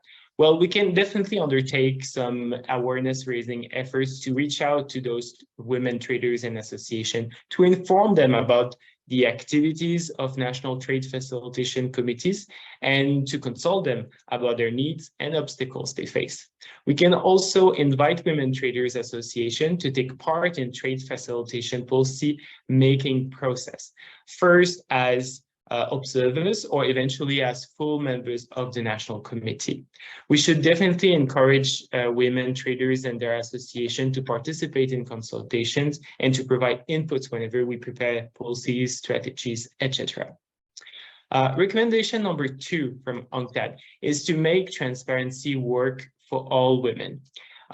We must understand that sometimes the understanding on trade facilitation reforms can be quite limited by women traders, which can be marginalized and cannot really fully benefit from those initiatives. So what can we do about this? Well, we can definitely translate trade procedures and legislation into local languages or even indigenous languages. We should definitely publish trade procedures online and make sure that they're displayed quite visibly at the border posts. We can establish inquiry points, sometimes called information points, to guide smaller traders by offering them information, trade intelligence, and to coach them as well on how to succeed in international markets, especially in sectors dominated by women. Recommendation number 3 by UNCTAD. We should definitely repeal gender-based discriminatory laws. National legal frameworks have a huge impact on business women. And the World Bank has identified multiple gender-based barriers to entrepreneurship in the Pacific region. In Fiji, for instance, there are still laws affecting women's pay, laws affecting women's work after having children, and constraints on women starting and running a business. In Solomon Islands, women face constraints on their freedom of movements. There are laws on their decision to work and laws affecting their pay. All those legislation is available on the World Bank website. It's a study that is entitled Women, the Law, and Business, something like this, in a very recent study. So what can we do about this? Well, we can address legal constraint identified by women through adjustment in legislation or ministerial decision. We can make sure that women can register a business, open a bank account, sign a contract, or own a land or property. Very important. Recommendation number 4 on how to integrate gender perspective into trade facilitation reform is about building a gender-sensitive national trade facilitation committees. So those committees are present in all countries, and they aim at coordinating reforms and implementing the trade facilitation agreement of the WTO. So you may or may not know that there has been very little progress made on gender mainstreaming in those committees. They're not often led or chaired by women. So what can we do about this? We can definitely reach for a gender-based membership by establishing a minimum level of representation by women. But it's not enough. It's not only about the membership. It's also about addressing gender-based barriers to trade that are faced by small and informal traders. We should also identify the fees, formalities, even documentation that is particularly impacting women traders. In some countries, we established a subcommittee or technical group dedicated to gender equality. Recommendation number 5. We shall stop gender-based discrimination at borders thanks to digital tools. You may know that women traders face multiple forms of gender-based discrimination at borders. They may include economic, verbal, sexual, and intimidation by border officials, and also other traders and private individuals that are near the border post. So what can we do about this? We can definitely adopt contactless procedures that were very popular in the COVID area, including electronic submissions of declarations, acceptance of soft copies, and electronic signatures. Most of those are already available if your country is using a Sikuda word. Implement customs automation and online submissions of documents through electronic single windows to eliminate potential risk of gender-based discrimination. If there is no physical contact, if there is no two people meeting, there is a less likely chance that there will be abuse, of course. Recommendation number 6. We should, countries should adopt a client service charter for their border agencies. So what are those charters? Well, they should embody awareness and protection of women's rights, contributing to achieving the Sustainable Development Goals and the Declaration on Gender Equality and Diversity in Customs that was led by the WCO, as well as the principles of good governance and integrity in customs. So how can we do this? Well, we could do this by encouraging border agencies to adopt that kind of charter with a code of conduct for public agents, stating responsibilities and obligations towards women traders. We can also sensitize border officials on their duties toward women traders and train them to ethics. Recommendation number 7 on how to integrate a gender perspective into trade facilitation reforms. Set up a reporting mechanism on gender-based discrimination. Most discriminatory treatment of women traders remains unreported and unpunished. And without access to information, the women are even less inclined to assert their rights. So what can we do about this? In certain countries have established an individual complaint mechanism for victims of gender-based discrimination at border. We should definitely also monitor and report those issues faced by women traders. Those abuses can be limited, like inconsistent documentation requirements, but sometimes it's even more serious, such as solicitation of bribes and other inappropriate behavior. Recommendation number 8, we should make border posts a more women-friendly environment. Border areas are not always very friendly for women traders. They may feel intimidated at border posts where almost all staff are men in position of authority. Also, most of the time, in certain regions, basic infrastructure can be lacking near border posts, and there is a lack of reliable access to electricity, which may prevent lighting up a border crossing at night, and limited access to a stable telecommunication network can leave women without internet connection. So what can we do about this? Well, the first and the most evident option is to hire more women in border agencies, as police officers, security forces, and custom agents.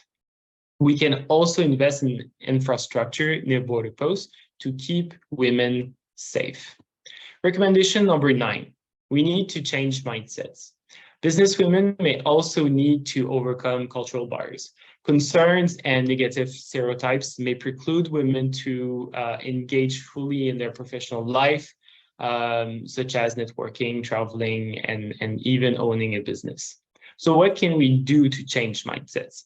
Well, it's important to raise awareness on the importance of women's empowerment through trade. It's also important to meet with cultural influencers, local leaders in communities to really advocate for women entrepreneurs. The last recommendation number 10, is about not forgetting informal traders. You may know that in certain countries and regions, they count for 70% of them are women. So it is extremely important to organize information sessions to break down preconceptions and provide facts on cross-border procedures to help them understand and be less scared about those.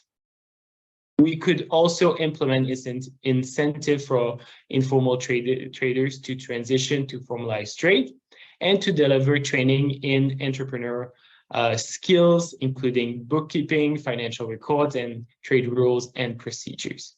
And the +1 recommendation is really about requesting gender-sensitive technical assistance, because integrating a gender perspective into trade facilitation reforms is sometimes challenging.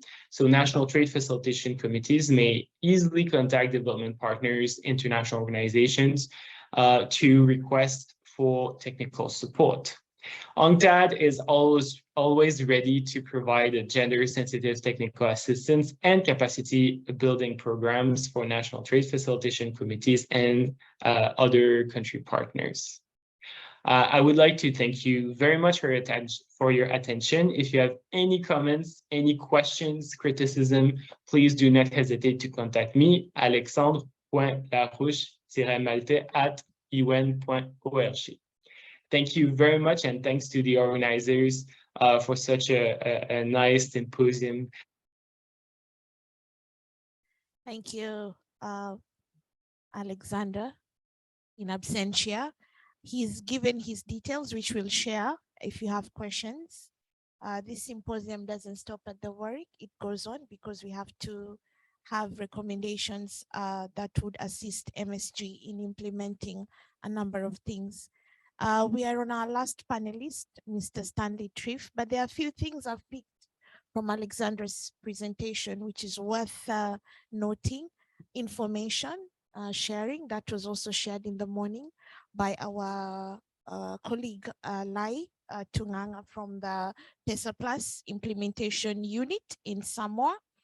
The issue of informal traders, this is has been quite a discussion, and I'm glad it's picked up in the sub-region. When you look at informal traders, that informs at least a majority or the bulk of trade that is run by females. And the question is, how do we integrate them without necessarily dismantling them? They are used to that way of trade, but how do we incorporate them into our economies so that we could also benefit from the revenue that they get, because they actually make a good revenue. And informal trade has been the genesis of what we have today as regional economic blocks. They began by informal traders moving from one area to another, and also that also informed migration. There's a whole lot of thesis that we can develop from informal traders, and it's worth pursuing going forward in the sub-region. The issue of being gender sensitive when it comes to technical assistance or aid for trade. These are key issues that I think are worth noting. I could name all of them, but I would leave the floor to Stanley to just give us his experience when he's implementing the national single window, and importantly, the WTO TFA, which ties closely to it. Maybe he could give us a more practical or more pragmatic view on whether the WTO TFA architecture as it is gender inclusive, and if yes, what are we doing about it with respect to implementing the national single window? If not, what is the recommendation that we can carry forward, both as the private sector and as trade policy professionals. Thank you. Stanley. Thank you, Jill, and thank you again for the opportunity. I wouldn't go into any more details of what the system does in Vanuatu, as we've covered that in the previous session. But I think just to add on to the previous presenter, about I will touch on the benefits of conducting trade requirements online, because then you will see, and that's part of the TFA as well, is that we can overcome discrimination, which can affect female traders or those in trade. So I mentioned during my earlier presentation about how we see the benefits of using the system, as it brings about transparency, and it's cost effective. It saves time, and all done in a paperless environment.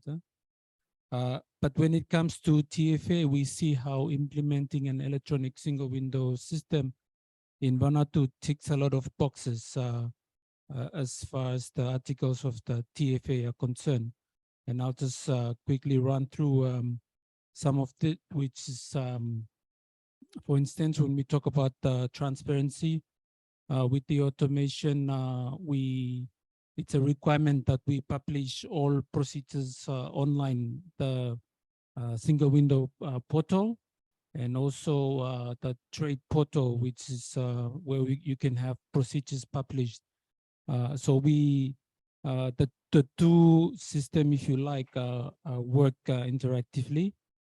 And also using the system, we can apply risk management. So again, you remove the possibility of discrimination, because it's done it's not gender based when you talk about risk management. Payments are done online, electronically, through the banks. So again, it's all done contactless, so there's no human interaction, if you like. With the implementation of the electronic system, we also able to enhance on border agency cooperation, which is an article in the TFA, because electronically the system brings the agencies at the border together, and to be able to sit around in a room and discuss common issues. We also, because as we heard from the previous presenter about the use of Asikuta World, and in a single window environment, is we adopt international standards, because the system developed by UNCTAD comes with all the international standards that we apply, and of course when we adopt with the other agencies, the procedures are done using international standards, as we know of. So again, this is the benefits that we have observed on the ground when we are implementing an electronic single window system. Just with the challenges, maybe not necessarily too much to do with automation, but in other areas of the TFA that we see as a challenge in Vanuatu, and the other colleagues in the room can add on, is the advanced ruling, for example, and the appeal provisions of the TFA. I think we still struggle here in Vanuatu to fully implement, and also to have time release studies carried out, which will help. We can see how going into an electronic system can reduce time, as I've mentioned, but we need a proper time release study to be conducted. And also our test procedures will probably need to be looked at and implement. And last but not least is the authorized economic operator is something that we still not fully implement here in Vanuatu, despite having an electronic single window system. we still need to adopt this concept of authorized economic operators to further facilitate trade. So I think, Jill, this is all from me on, I guess, on an operational, practical point of view. Thank you. Thank you, Stanley. I think that's quite comprehensive. We'll not have to, we have a bit of time, like about 10 minutes before we go into the joint plenary. So I want to open the floor. I want to open the floor and also the platform. Our colleagues joining online. I recognize Solomon Islands. I recognize Tonga. I recognize SPC. I also recognize Fiji in the, through our program advisor trade, Mr. Noah Patrick Kubak. I don't know whether I've left anyone out. I'm just reading from here. If I've left you out, pardon me. It's because I cannot see fully from here. But you're all. We have Tuvalu, Jill. We have Tuvalu. We have New Caledonia. Oh, I welcome Papua New Guinea. PNG One Talks. I welcome you. Tuvalu, I think that's Daryl. Welcome, welcome. He'll be training our business people tomorrow. Why don't you clap for him? This is I must take a few minutes and brag about this, because this is a classic example of cross-pollinating of knowledge. Tuvalu is an SIS. It's in the Pacific, and they are going to be training MSG on a few things tomorrow. So those of you who are in business, don't miss tomorrow. We have a package for you all the way from Tuvalu. Glory be to God. And we thank our trade advisor, Polynesia Stephen, for also facilitating the team from Tonga, Samoa, and he's also online today and he's listening to us. And this is part of cross-border knowledge sharing, looking within before you look without, for charity begins at home. So we are beginning with our question and answer session. If you have questions online, please just unmute your microphone and speak. We can see your hand, both myself and my colleague at the end of the room. New Caledonia, I also recognize you. Welcome. I also recognize Team Director Joe Pakoa. Thank you, sir, for your support. There is a chat. Somebody just read out the chat from me.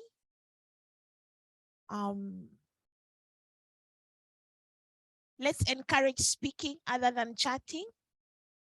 This is your time. So if you have anything, just unmute your microphone and speak.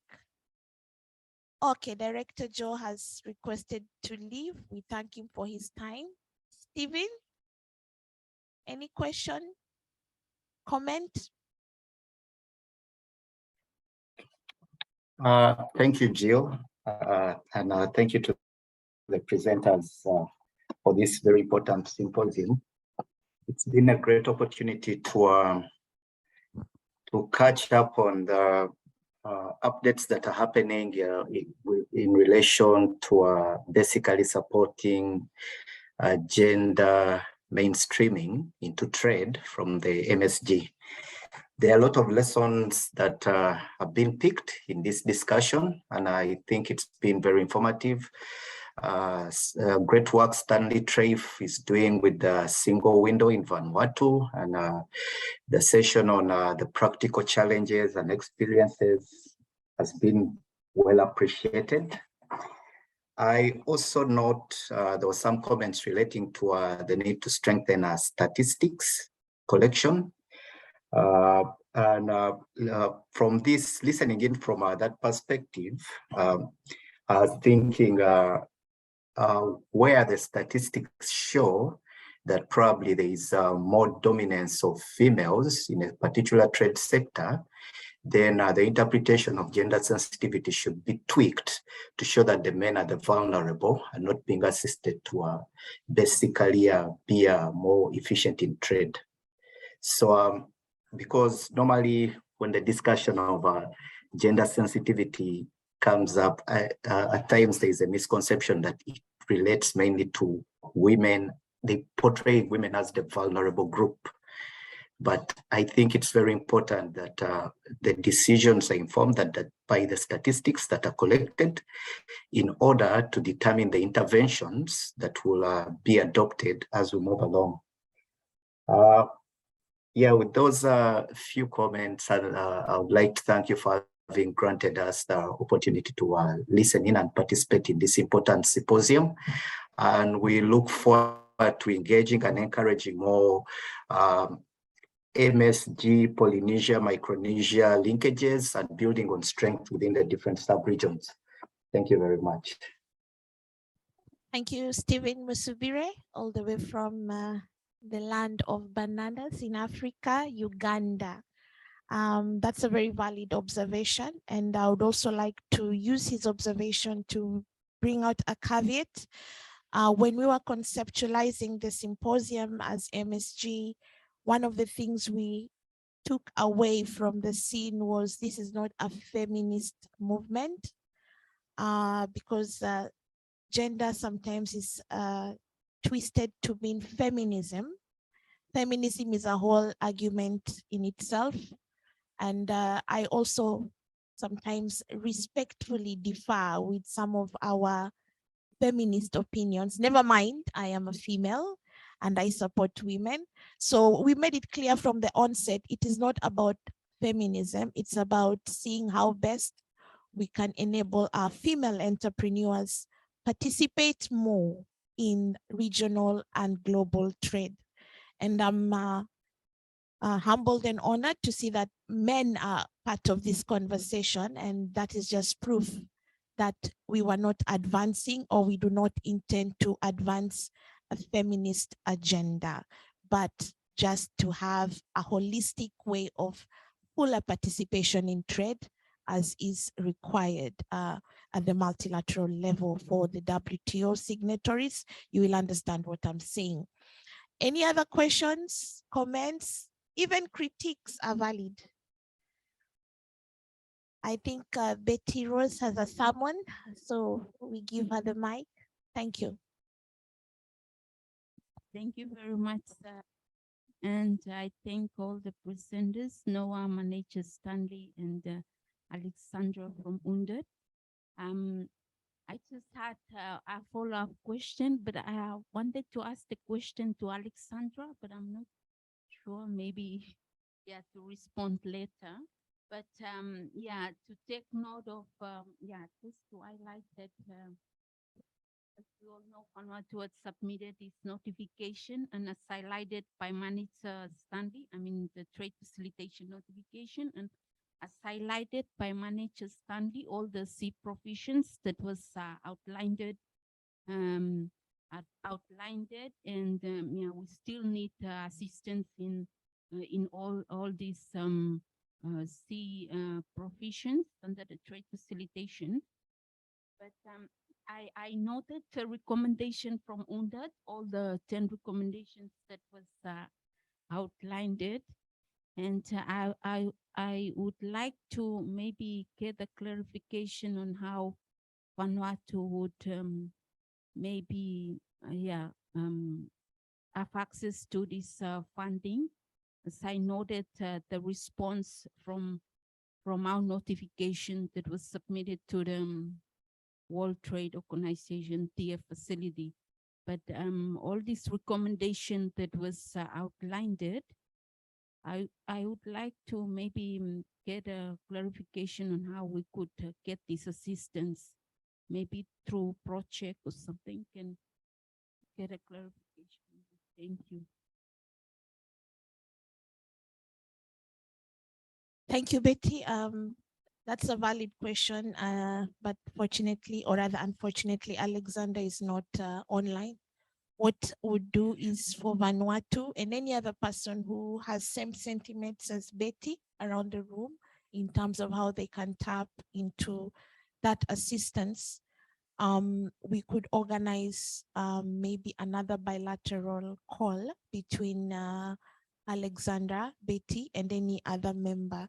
So for now, I know Vanuatu has an interest, so I will take the initiative on behalf of MSG and organize that call. And I'm sure Danushki would also be able to join that call because she facilitated the resource person. And we want to also thank her because his presentation has generated good interest this afternoon. So thank you, Vanuatu. Hi, Jill. Yes. May I come in? Sorry, if I may add any in response to Betty's comment. From UNCTAD side, and especially through this new EU-funded impact project, trade facilitation is one of the key areas that we hope to support Vanuatu with. And through the NTFC, we hope to be supplementing the work that UNCTAD has been doing through the PESA Plus initiative, which is already established as, Mr. Sanley has already spoken about the single window and the Asikuda world, but we will supplement the impact project, will supplement this work and fill gaps, especially related to the EPA, but in addition, in relation to these gender-related aspects. So if I may add, and we are very happy to have further discussions on this, that related to the NTFC's strengthening and other areas where gender work can be strengthened. This is something that we would really like to have discussions on, and this work can be funded through the impact work.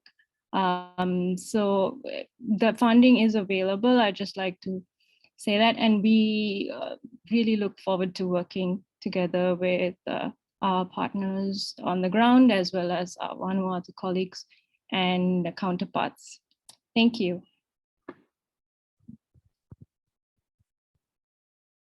Thank you, Danushki, for that intervention. I'm sure Betty has taken note as well. Any other intervention?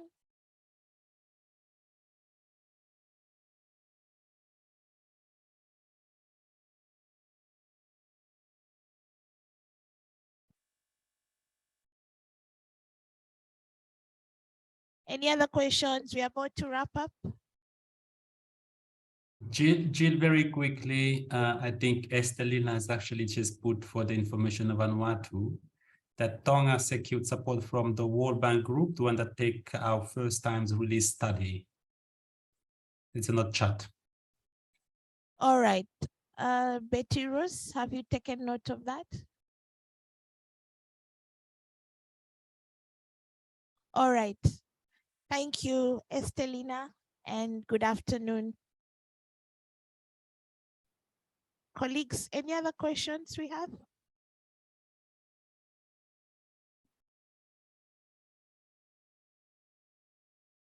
All right. Questions, comments?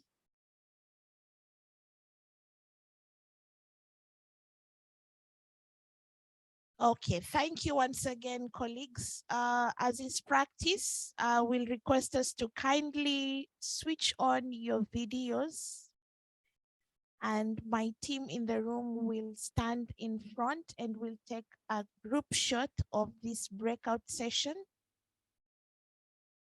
before we move into plenary. You do not log out from here. We are going into plenary. So once we are out of this room, just go back to the breakout one. I think they're still on the labor mobility. A lot of interesting presentations are going on there. So you can also listen as we wait for the final joint plenary. So kindly switch on your videos and would be able, or your cameras, would be able to take a screenshot, and we call it a day for this session. If you can hear me and your camera is off, kindly put it on. I don't want to call you out. Daryl, yes. Madam Estelina, yes. Just Janice. Can you see us? All right. So I will ask those of us in the room to face to go at the back and we'll get one of us to take a screenshot. Yes. Thank you very much, colleagues. If you're still switching on your video, please do it as the team organizes itself in front. Thank you, Estelina. Good to see you again. Janice. Nettie is controlling the other room, so she might not be able to switch on. Thank you.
So colleagues, that's been a fruitful session. Asante sana, thank you.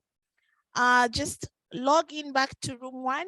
Labor mobility discussion is still ongoing, and from there we'll progress with the plenary. Thank you once again and see you tomorrow. Don't log out, go back to room 1 and we'll meet there, and you can have lunch virtually as we have the physical lunch on your behalf thereafter. God bless and thank you.